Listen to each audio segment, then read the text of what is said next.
All right, can everybody see the screen now? Yes, thank you. Okay. Take over then.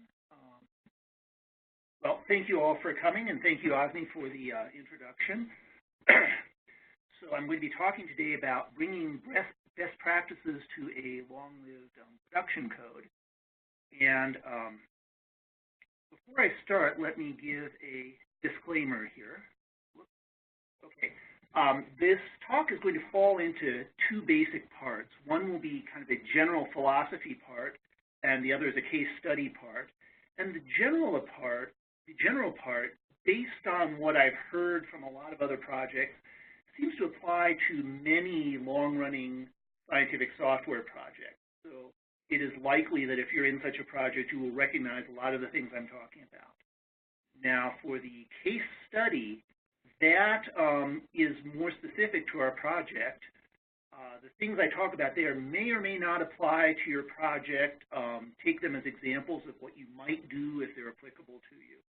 So bear that in mind as I go through the talk. So the outline of the talk will be, I will start talking about the problems that are faced by long-lived scientific codes. I'll say a bit about the case study of LANL's experience in the xRage code project, and then I'll end with a few recommendations for other projects that might want to go through a similar kind of transition. Let me start by talking about the characteristics of long-lived scientific code. If you're like me, you've been involved in if you've been watching this webinar series on best practices, there's been a lot of good information. But I have noticed that sometimes the discussions assume, maybe just implicitly they assume, that you're starting up a new project and a new code, and you have a lot of say in how things are going to be done as you go. But the question is, what if you have an ongoing project that's years old or even decades old? What can you do to introduce best practices, given that you probably already have a large pre-existing code base that is written in a certain way that might not match what you'd like to do going forward? You probably have an existing code team that has established habits of how they do things, and changing those habits might not be easy. And you likely already have a significant user base that might overlap with your development team, or it might be a separate group of people. But in either case, you've got a set of people who are already using the code regularly to get work done, and probably have continuing work that they need to be done, and you have to not disrupt them with whatever you do in terms of changes in the code. So those are all challenges that are specific to long-lived codes. And often codes that are like this have major challenges to software quality. They will, because they have been concentrated on meeting user needs, they will have complex and hastily written code. There will often be incomplete testing or inadequate documentation. There will often be little or no software process. And underlying all those things, there will be a culture in the project that says, well, why should we do any of this fancy process stuff? We're getting along fine without it. So those tend to be challenges that are specific to these kinds of long-lived code projects. So in responding to that, my first observation is that a project like this needs to think about, what do you mean when you say the project is getting along fine? Historically, in a lot of the projects I've observed, what that means is that the code has the capabilities that the users want in order to get their work done, and has them as soon as possible. They're developed quickly, they're handed off to the users, and the users can go forward. And typically that's it. That's the entire definition. Now, there are some advantages to this definition. The approach can be successful in the short term. You can build up a capable code very quickly.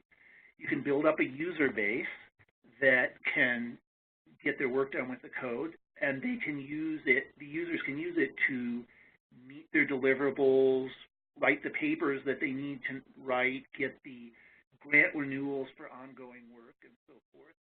And in general, just do what they need to do in the short term.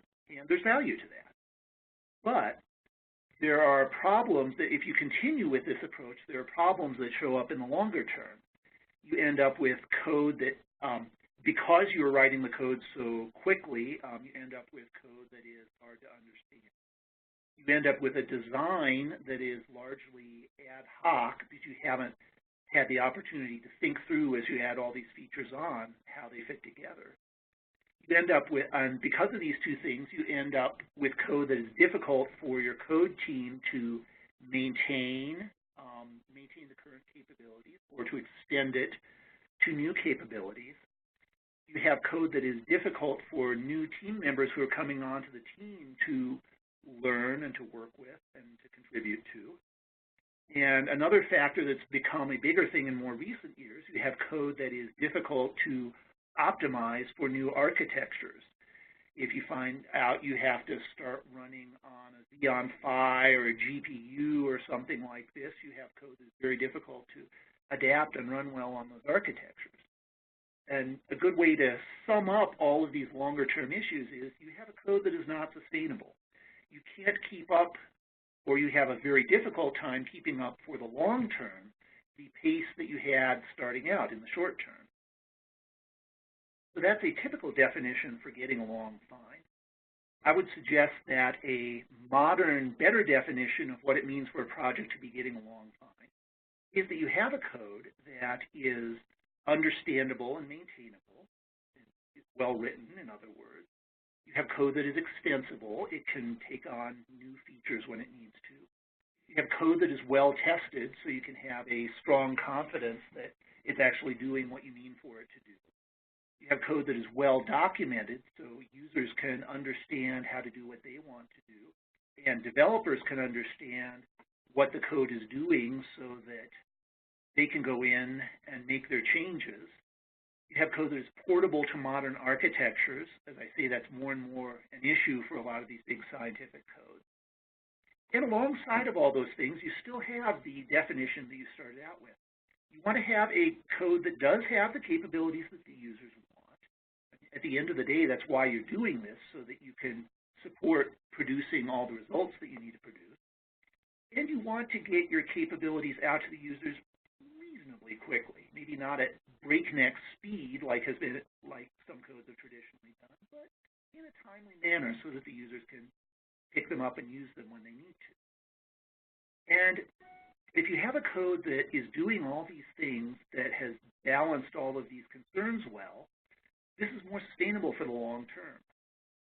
It enables your code to last for years or even decades, and it allows you to keep up the pace of supporting your users, adding capabilities. In the short term, it allows you to continue to keep up that pace for the longer term. I would maintain that that is a better definition for what it means for a software project to be getting along fine. Hi, Charles. I'm going to interrupt you there. One quick comment. You seem to be fading in and out in your audio. So I don't know if you could just maybe lean into your speaker. And then the other comment is that you have gotten a question, and I think now might be a good time to stop and ask you the question, which just verbatim says, isn't the answer getting along fine an answer based entirely upon use and not at all upon development? If the same question was asked of the developers, the answer would certainly not be getting along fine. So isn't it the case that the question of the code's health cannot be answered solely by the users? Well, that's a good question. I would say that the users may, if the users are able to do what they do now, what they're doing now, they may think that the code is getting along fine.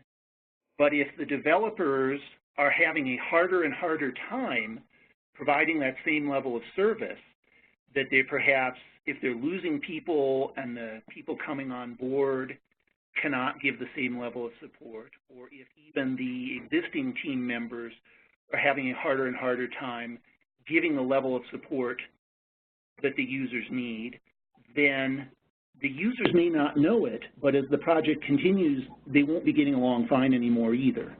So there's perhaps a lag as to when the users realize it, but in time, the users will not be getting along fine either. That would be my answer. Thank you. Okay, so let me go on and fix my audio a little here. Hopefully this will work better. Excuse me. So another observation that I've made over time is that when you look to change practices in a project like this, that is going to require changing the values and the culture of the project. When a project starts up, it decides what kinds of things it values, and it will grow a culture that reflects those values. It will start a lot of the practices and ideas that happen in the project will flow from what the project thinks is important. And this can affect many aspects of the code project. It can affect what languages and programming models and what tools you use, or perhaps you don't use because you don't think they're important. It will affect the staffing of the project. How many developers do you assign to work on the project? What is the background of those developers? Is it going to be entirely domain scientists, or are you going to bring in some people with a computer science or software engineering background? How will training and career development be done? Will your developers be supported in going to classes in software engineering practices or conferences on that subject? Or will those things be strictly limited to things that are directly about the domain science? Performance evaluations. When your manager at the end of the year evaluates how you've done, will they value the fact that you've done just one or two capabilities really well, or will they ding you for not having done 5 or 6 capabilities quickly in the same time frame? Tasking and scheduling and deliverables. What things are going to be put on the task list? How much time will be allotted for them? Will you be allotted time to do some of these best practices, or will it be routine that the only time that's allotted is time for just barely getting the code written? All of these things are driven by the culture, by the values and then the culture of your code project, and they will all reinforce each other. They will push the project in a certain direction that is consistent with those values. And it's very hard, I've seen this happen, it's very hard to try to change that direction if you don't at least partly change the values and the culture that drives all of these forces in the project.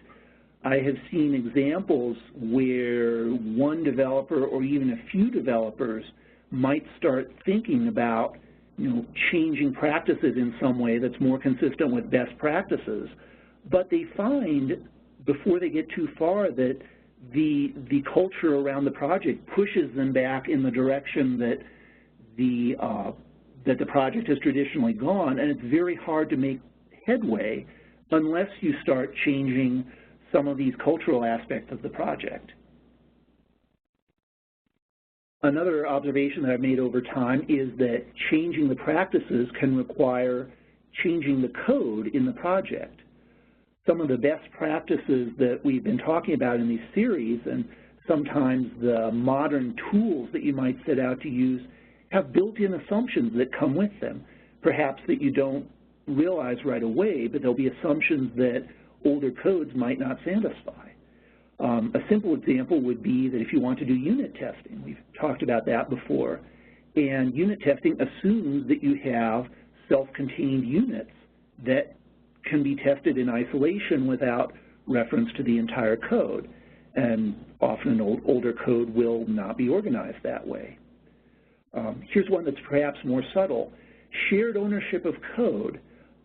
It's often considered best practice for modern codes that any developer can go in and work in any section of the code if they need to, as opposed to some older projects that have more of a gatekeeper model where, oh, this person owns this part of the code and you can't change anything in that part without consulting with them. That can sometimes put limitations on how much you can change the code. But in order to have the shared ownership, that assumes that you've got understandable code that any developer can go in and look at and reason about how it works and how it fits into the larger picture without having to talk to an expert in the code. And again, many times older codes aren't organized well enough for that to be possible, and perhaps the gatekeeper model is the best you can do in that case. I could go on with other examples, but I hope that gives you the idea that that an older code may not, as it's written, satisfy the assumptions that a best practice has built into it. So as a result of that, if you want to change the practices in a project, you may find that that has to go hand in hand with changing the code. That might run counter to what you'd think at first. You think that best practices will improve your code, and that's true, but you may also have to do some code changes to start up before you can bring in the best process. And that might be a little daunting. It may make starting the process harder than it otherwise would be. But the good thing is that once the process does start, it can become a virtuous cycle. You make some changes to the code that enable a new practice. That new practice enables more improvements to the code, which enables another best practice. And you can get into a cycle where these things keep building on each other. So in the end, it can be a very effective way to improve your code and your process at the same time. So in a minute, I'll switch gears to talk about what this would look like in a case study. What would this look like to put all this into practice? But before I go on, let me ask if there are any questions on what I've said so far.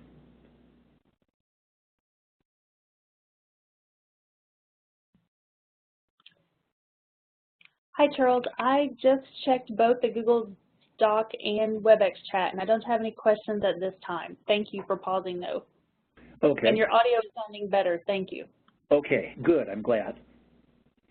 All right. Well, there will be other stops for questions later on if things do come up. All right. Just as I said that, we did get a question. Okay. So the question is, any suggestions on addressing the social side of the best practice startup inertia? Useful code was written with best practices of the time. I'll say a bit more about that in the next section, so stay tuned and see if this answers your question.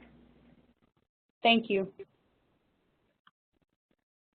So I'd like to switch now into a case study of what we've done at LANL working on the xRage code. Let me give you a little bit of background on the code first to understand the context. xRage is an Eulerian AMR radiation hydrodynamics code. It's an original code that's, the original code was written in about 1990, so it's coming up on 30 years old. And it's a code that has been used successfully in several application areas and continues to be used in those application areas. I've got pictures of a few of them on the side of the slide here. Asteroid impact simulations, shape charge experiments, and inertial confinement fusion simulations are all done regularly with the xRage code.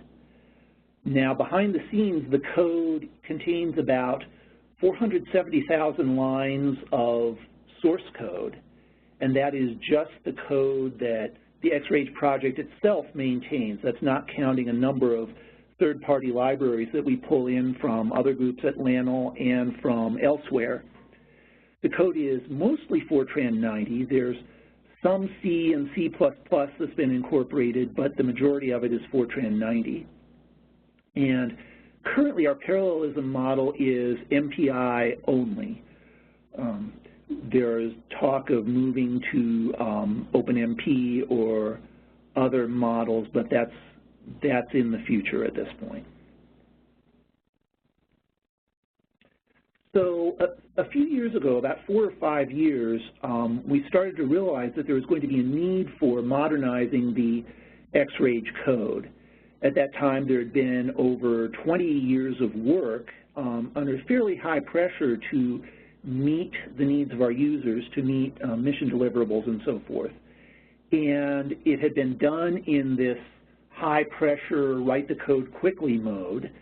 And as a result, xRage was left with a lot of technical debt that had built up over the years. And because of that, it was difficult for the team to understand the code flow or the data flow, to maintain the code and keep the current capabilities working. It was difficult to add new features as more and better physics was needed for the simulations. It was difficult to train new developers as our older staff retired. That was a particular issue. We have a demographic issue at Los Alamos that we're in the middle of a huge wave of retirements of our older staff, and we're having to bring new people on to take over their work, and it's been difficult to do that. We're also confronted with the problem that we have to refactor for advanced architectures. And we have the Trinity architecture at Los Alamos. It's an Intel Knights Landing that has just come online in the past couple of years. They have the Sierra that's going to be coming online at Livermore that is an NVIDIA GPU platform, and we'll be having to support that as well. And the thought of refactoring our code to support those was a little bit daunting. So all of those factors, especially the last two that I put in italics, those made us realize that things needed to change in the way that we were going about the project. So as we started to make those change, I think the first and most important prerequisite for going about that change was to get management support for changing the culture. And as I mentioned before, a lot of the issues that codes face are driven by management, by the decisions they make on how the project is going to be done. And in our case, we were fortunate that our management saw the need for doing things differently and was willing to make some changes in the way that things had been done.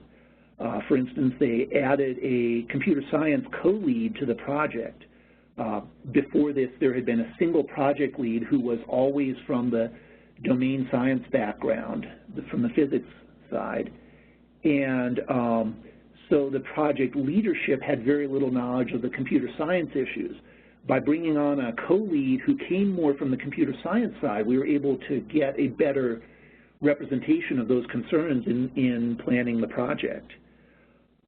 Resources were shifted to support more computer science and software engineering staff. Previously, it had been a very lopsided balance toward the physics expertise, and things were shifted as part of this change so that we had closer to a balance between the physics and the CS side. We allocated part of the domain scientist time to working on this modernization work as opposed to just working on new physics features or bug fixes in the physics features, to actually do some of this refactoring that we would find we needed to do.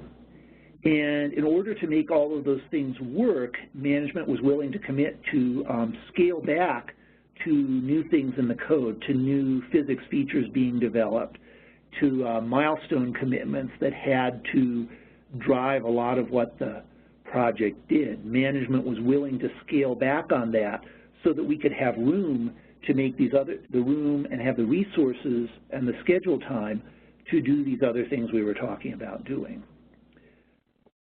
That was the first prerequisite for going forward with the modernization project. A second prerequisite was our regression test suite.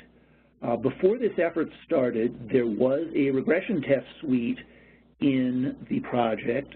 It existed, it was not very well maintained, so that a lot of the time, most of the tests, or many of the tests, would be failing, and only perhaps right before release would there be a big effort to get tests working again. As refactoring started, we realized that that wasn't going to be sufficient. So we had got a renewed commitment from the team. The team agreed to work harder on keeping the tests passing on a regular basis. The wall of green, we called it. I've shown a sample of the nightly emails that got sent out as to whether the tests were passing or not, and we tried to maintain as much as we could the big green block that indicated that all the tests were passing. So Charles, I'm sorry to interrupt you, but we're getting kind of a backlog of questions here. Would this be a good time to ask you some of them? I think we can do that, yes. All right. So the first one I see here is that people are interested to know what the amount of funding was required to make the cultural shift on the xRage project. That's a good question.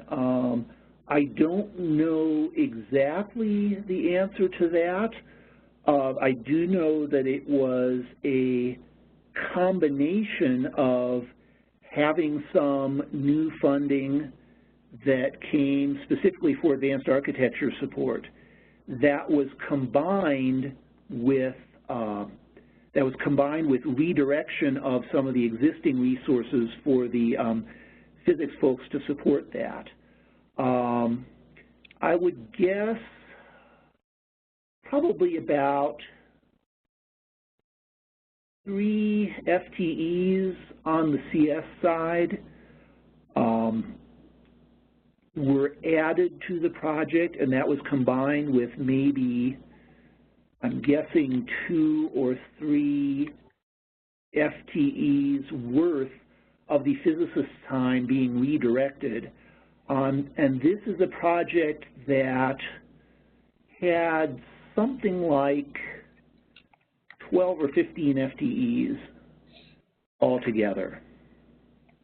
So I don't know the exact numbers, but that would be a good order of magnitude, I think. Okay. And then sort of along those lines, would you argue that domain science leadership should defer to CS leadership on issues related to software development? And is that a typical approach in your organization? That's a hard question. At least in what I've seen, we have a fairly good track record of the physics lead and the computer science lead working together. The CS lead has primary input into the CS issues. The physics lead has primary input into the physics issues, but they work together to figure out how to balance those and balance the competing constraints on what do we want to do with the code that we have and the resources that we have. And at least from what I've seen, that's been fairly successful. And then kind of the last question is, when changing practices and codes, will the process by which best practices emerge be documented as well? Will it be documented as well? The process by which they emerge, was that what the question said? I think the question is asking you, are you documenting or have you documented these new best practices when things are changing? We have been, one of the things we've been doing is we've been using a project wiki, in our case it's Atlassian and Confluence, to start documenting what are the practices that we are doing, how are we changing them, and having that as a central repository for the team to refer to has been a big help. And that's a good question. That is actually not something I thought to mention in the slides, but that has been a big part of what we've been doing, is having that central repository of information.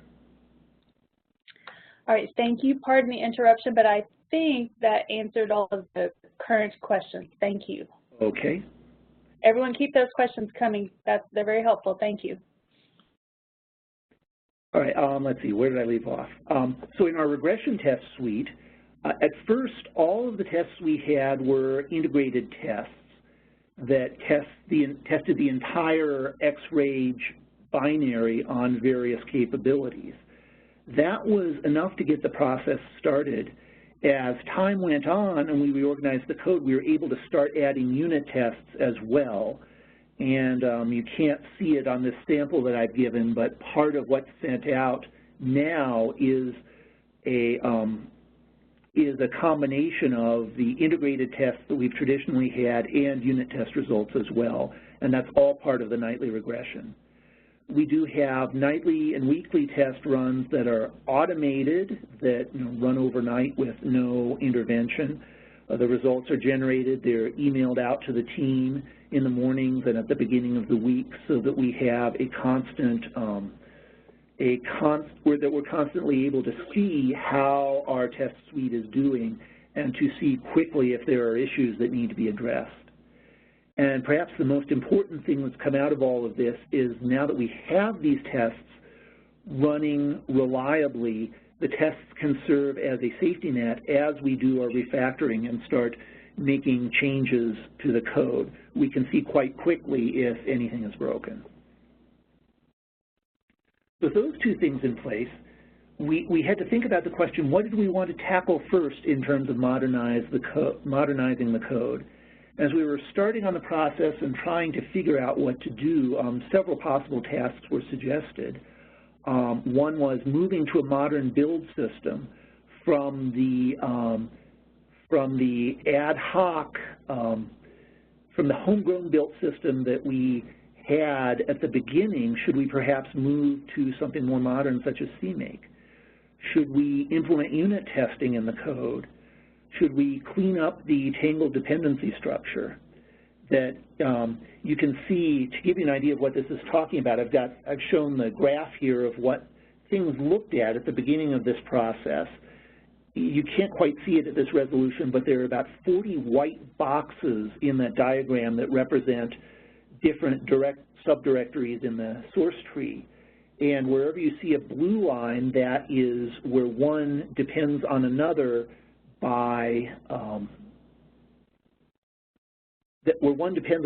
due to either calling a routine or by using data from the other directory. And where you see some red lines in the middle, that is actually a circular dependency where two packages each depend on the other. And as you can probably guess, having there were problems with having a code that was this complicated. So we thought about those tasks, and we decided that the thing we really needed to do was the code cleanup first. And that was for a couple of reasons. One was that the cleaner code was going to have an immediate benefit in terms of making things more understandable and making it possible to understand things in pieces rather than as a whole. The other reason was that seemed to be a higher priority than the other things we were considering. When you have a hairball code like this, you really can't do unit tests. You can't take pieces and test them in isolation because they are so interconnected. As far as changing the build system, we could do CMake on a hairball code like this, but that's not really the way CMake was designed to be used. So making that transition on the code in this form was perhaps not going to be the best use of our resources, was not going to buy us as much as doing the code cleanup was. And I've seen a few questions flashing by on the chat line, and some of them I think will be answered in the next few slides. So hopefully this will help.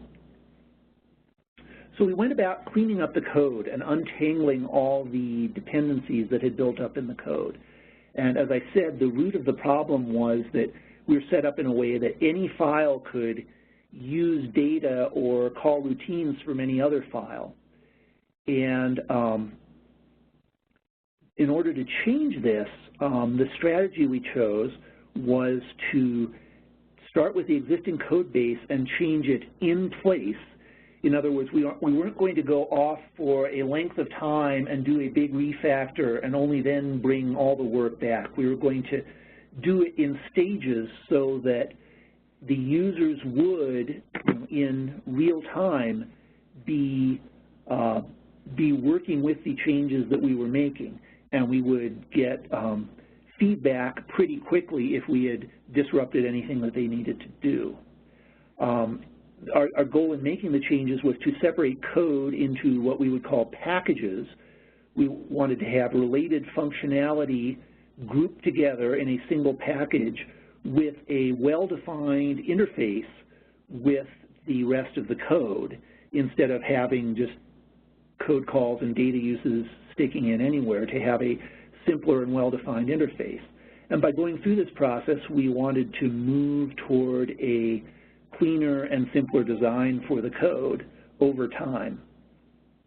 Some of the techniques that we used to make this happen, one was, I had mentioned that there was a lot of use of data from other Fortran use statements that would grab data from other packages. What we did was to minimize that was to create derived types for the packages to encapsulate their package state, excuse me, and we would pass that state through the argument lists for the routines, so that instead of having one routine directly grab the data from another, it would have that passed in by an argument from a higher level routine. Another technique we used was finding misplaced code and move it to a more appropriate place in the package structure. Somebody might write a functionality that they needed in a place that was really convenient at the time that they wrote it, but when we went back and looked at it more closely, we would see that, well, this really belongs in this other package. It's more closely related to what's there. And making that kind of movement of code cleaned up a lot of the dependencies. In some cases, we would lift function calls that one package made to another, lift those up to a higher level package. In particular, we did this a lot with calls that were used for coupling the physics. So for instance, if, say, hydro would run and then radiation would run, somebody perhaps as a convenience at the end of hydro would put a call to radiation. And that wasn't wrong, that got the job done, but it wasn't really inherent in the hydro package that you had to do that. So we would perhaps pull that call to a higher level driver or something that dictated the coupling of hydro to radiation instead of having the hydro package itself do it. And we made a number of changes in that form that cleaned up the dependency structure. And finally, something that we did was to deprecate and remove unneeded function calls or unneeded data uses.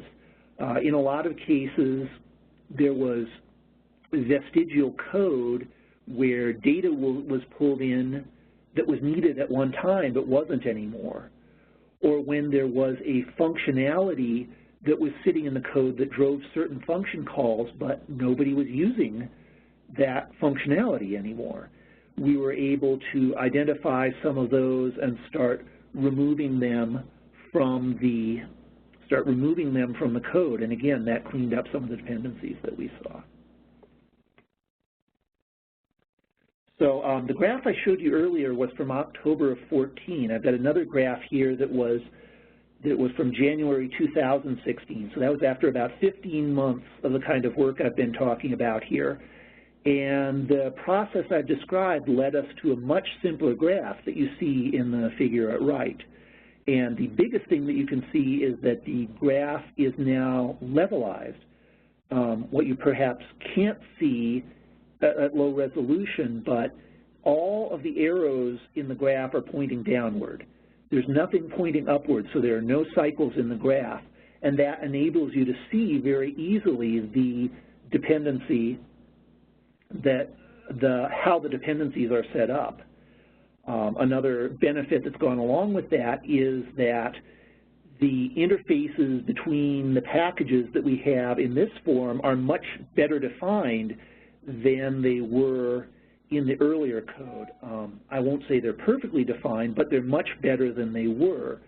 Nearly all the data dependencies have been pulled into arguments, and nearly all of the function calls are from a small, well-defined interface rather than ranging all over the code. And the result of these transformations is that it's now easier to understand and reason about what the code is doing and how the different pieces of it fit together. And that's a big benefit right there. Excuse me. The other thing we found is that once we had made this change, that then enabled a lot of other changes on a per package basis, since it made a lot more sense in this form to start making changes to the packages in isolation behind the interfaces that we have set up.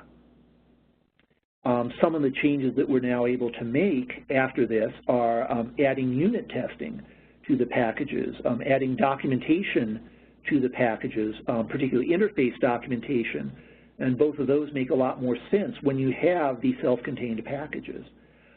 Code cleanup can now be done. We have a lot of that underway. Most of that is being done within packages and behind the interfaces. There is still some refining of interfaces as we find better ways to do things, but for the most part, the cleanup is taking place within packages. But we have performance optimizations that are taking place. Again, a lot of that is on a per package basis. And we're having physics improvements that can be done. It's easier to think about how to modify methods or add new methods from behind these per package interfaces that we've put in. That was our first task. That has been a great success, and it has led to other follow-on tasks. So where we are now is, as I've said earlier, we have levelized the dependency graph. We've organized things into packages. Along with that, we have done a refactor to our build system to use libraries for building the different packages, and by doing that, enforce the levelization so that now that we've done all that cleanup, we don't accidentally undo it. We have that locked into place by the build system. We are adding unit tests now that we do have the packages that can be treated as units. We have the infrastructure complete for adding unit tests to the code. The writing of tests is ongoing. As of right now, we have a little over half of the 40-some packages have some level of unit testing in place, and we are working to improve that. We have documentation of packages that has started. We have a few key packages done, and that's going to be an ongoing process. We have code cleanup within packages, and that is an ongoing process.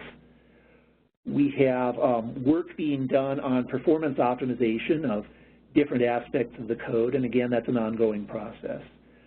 We are starting to move from a homegrown build system that we've been using into a CMake build. We have a prototype of that that's been done, and we're starting to think about now how to bring the prototype up to production grade. We're going to be moving from our Subversion version control that we've been using to Git and GitLab, and that's in the planning stages. We also have, we are planning to set up GitLab CI for continuous integration for the code, and again, that's in the planning stages. So let me stop there now and take some more questions. Hey, Charles, there are some questions here. Let's see. Were there any particular tools other than CS eyeballs used to identify where these various kinds of changes would help? I have a slide coming up that will address that. Okay, so then, how do you confirm that code you remove is not being used anymore? For the most part, our physicists are in enough contact with the user community that the physicist who knows a particular functionality has a pretty good sense of this is being used, this is not. We've sometimes been able to supplement that with, we have some database tracking that to a limited degree tracks what features of the code are being used in production, and we've been able to use that in some cases confirm that something is being used or is not being used. Another one here. Did feature development stop during all this cleanup time? Feature development did not stop. It did slow some. We had, our management picked out a few key features that they thought were most important, and development on those went on in parallel with the work we're talking about here. But the number of features was much smaller than it would have traditionally been. What are you using for your homegrown build system? GNU-Make? It is GNU-Make with a lot of project homegrown infrastructure built around GNU-Make. Another question. Were there issues with private branches of users that were used, for example, to develop new features? Private branches of users, did you say? Yes. We have, one thing that's been key to this is we have, over time, discouraged users from doing their own private builds of the code and standardized on using either released versions or, in some cases, head versions of the master branch. And except in very rare cases, we've not given branches to the users. And in those cases, they were very friendly users who understood that we were doing something exceptional and didn't do it for a long period of time. Okay, this is an interesting question here, I think. Was a rewrite ever considered instead of fixing or cleaning up? Yes, a rewrite was considered. There's actually been a lot of discussion on that point. And when we were discussing that, what we came to realize was that writing a new code was a possibility, but it was a much harder task than many people realized. Because in order to rewrite a code, to take over the functionality of a code that you have to first figure out what the old code does, which in many cases is not at all obvious in a code that is convoluted and not well documented. You have to figure out what the code does. Then you have to write the code. Then you have to do all the V&V to prove that the new code does what the old one does in all the cases that your users are interested in. And you have to do your V&V not only to your own satisfaction, but to the user's satisfaction as well. And this was going to be a process of several years if we followed through with it, even in the best case. So the decision was made based on taking all those things into account to do a rewrite. That was the decision we made for our projects. I'm not going to say that that's the best choice for all projects, but it is a decision where you really have to weigh everything, including the hidden costs of trying to write a new code. And I think the last question for this part here before we finish, it's related, I think, to one of the previous questions. What is the justification for moving from GNU-Make to CMake, since GNU-Make is reliable across virtually all architectures?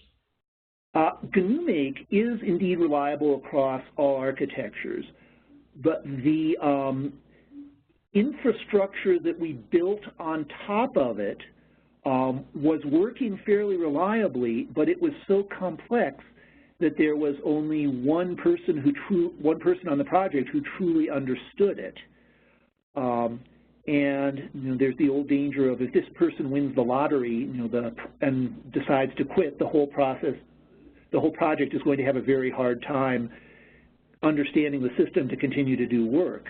So the idea was, by making the transition to CMake, which has more standardized ways of providing the functionality that some of this infrastructure had, that you would have something that could be understandable by more people and reduce that risk of being one person thin in running the build system. Okay, one observation I'd like to make here, comment to the participants, is that we are basically taking all the questions and consolidating them into this Google Doc that we have a link to, and we are going to ask the speaker, Charles, to go through the questions afterwards and answer them again, right? So okay, so write down what I've done. I can do that. Yes, yeah. So please then, Charles, go ahead with your slides. Okay. So based on our experience, we have some recommendations that we would make to other projects that would go through a similar kind of process of moving towards modern practices and modernized code for a long-running project. And the first and most crucial one, I would say, is get management support. To make a process like this work, there has to be culture change. You have to make changes in the culture that better reflect the new things that you want to do, and management has to be supportive of that. And as I said, we were very fortunate in the xRage project that our management was supportive and was willing to make some pretty significant changes. Another important thing is to use regression tests as your safety net as you do any sort of code refactoring to verify that you aren't breaking anything, that you're continuing to do what you did before correctly. Another thing, which I've touched on a little bit, is to resist the temptation to move to a shiny new tool just because it's shiny and new. There's a temptation, particularly among people who are accustomed to more modern computer science practices, to say, let's move to this new tool. And while there's value in that, it can also be very disruptive if the project has one tool it's using and you're making the transition to a different tool. That is disruptive in many cases. And you only want to do that if the value that you will get out of making the transition will make up for the disruption that you've gone through. So you want to prioritize whatever tasks you take on and whatever changes you make by value they will add to the process and to the users. An example of that and what I went through earlier is when we were considering code cleanup versus CMake, we decided that at the beginning of the process, CMake was not going to add enough value to make the disruption worthwhile. And now, a few years later, we've reached a point where it is worthwhile to make that transition. And finally, I would say, find the right balance between doing code and process improvement and supporting your users. Because at the end of the day, what your project is there for is to enable the users to do the things they need to do and do them well. And you want to support them in what they're doing now, while at the same time moving toward a way of doing things that will keep enabling your users 5, 10, maybe even 20 years down the road. So you have to find the balance between those two priorities. Both of them are important, and you have to consider them as you're thinking about how to do things. So some resources we found that were helpful. A couple of general resources that we found very useful are Lakosh's book on large-scale C++ design. Now, this is a book from 1996. It was using a very early version of C++. So some of the specific techniques that are in that book are outdated. But even so, the general principles as to how you want to organize code with an eye toward making a larger code project work well, the general principles are still very much relevant, and they're relevant to all languages, not just C++. Another resource that we found very useful was Feather's book, Working Effectively with Legacy Code. And I know one of the big points that he makes is the point that I've made about regression testing, and he goes into a lot more detail about that, among other things. If you'd like to see some more details on the work we did in xRage, I have a link to the supercomputing poster that we did a couple of years ago. You're welcome to take a look at that. And then some tools that we found useful in the process. and I think I saw somebody was asking how we did the dependency graphs. It was a combination of two things. We're using Understand, which is a static visual analysis tool. It's a commercial tool that we found very helpful. It allows you to visualize a lot of code dependencies between packages and within packages. We used that together with GraphViz, which helped with our graph visualization for the dependency graphs, and was able to do some cleanup of graphs that Understand was not able to do by itself. We also introduced unit test frameworks, as I mentioned. We used PFUnit for our Fortran code and Google Test for our C and C++ code. And with that, that's all the materials I have. So thank you for your attention. Thank you for your good questions. And I'll take any more questions that people have now. Yeah, there is one here, Charles. What if management supports the idea of change, but is unable to throw any money behind it? That's a good question. As I said earlier in response to somebody else's question, we had a combination of new money and redirection of existing money. I think if there's no new money available, you could still do the sort of thing we're talking about just by redirecting existing money, although the scope might have to be smaller and the timeline longer. I think it could still be done. If management thinks it's sufficiently important to redirect some resources, that can be done. Any tips when the push to software engineering best practices is a grassroots movement and not from the top down? Let's see. That's hard to make a general statement. I guess the best indicator I would say is if things, if there is planning, if aspects like planning and staffing and training and career development, if there's not movement to change those things, then the effort is likely to just stay at a grassroots level, would be my guess.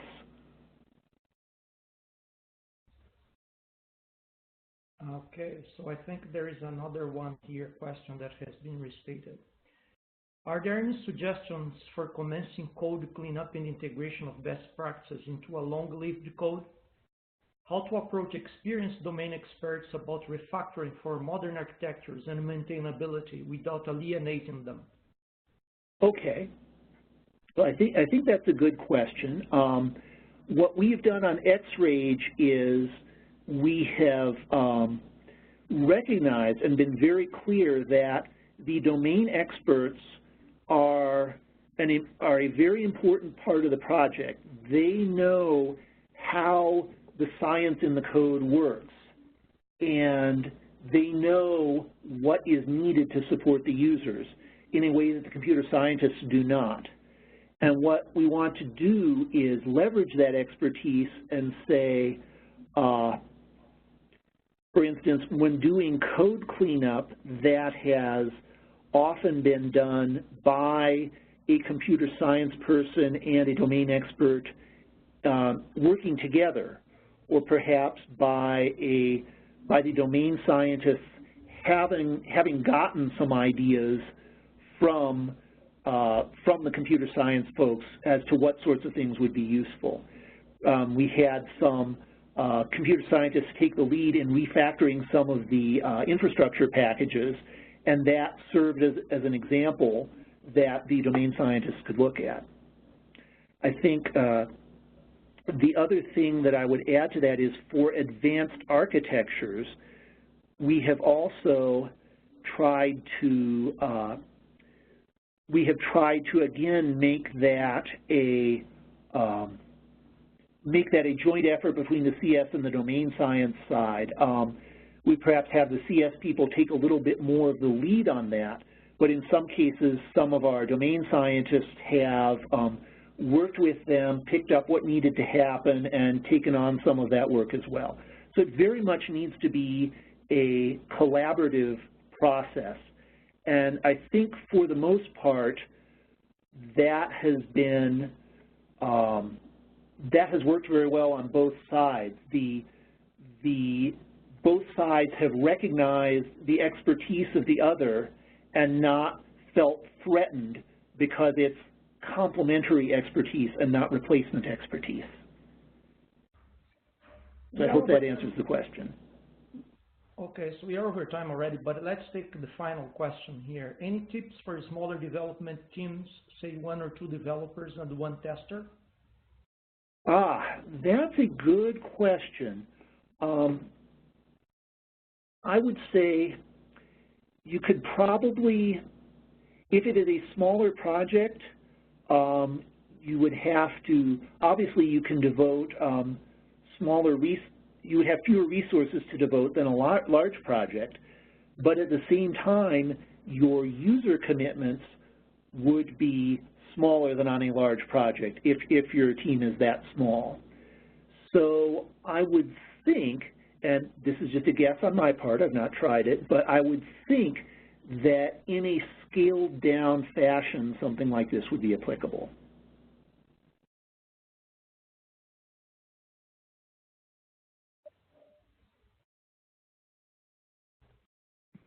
Right. Anything else?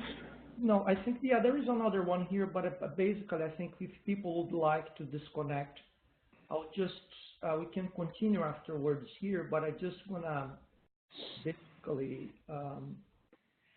announce here, take the opportunity to announce the next webinar in the series, which is going to be at the end of February on Jupyter Notebooks for HPC. So again, so we'd like to improve the series. Please give your feedback through this Google Doc. And these slides and the record will be available at these 2 websites. So with that, Charles, thank you very much. But as I said, people would like to stick around for a little while. We have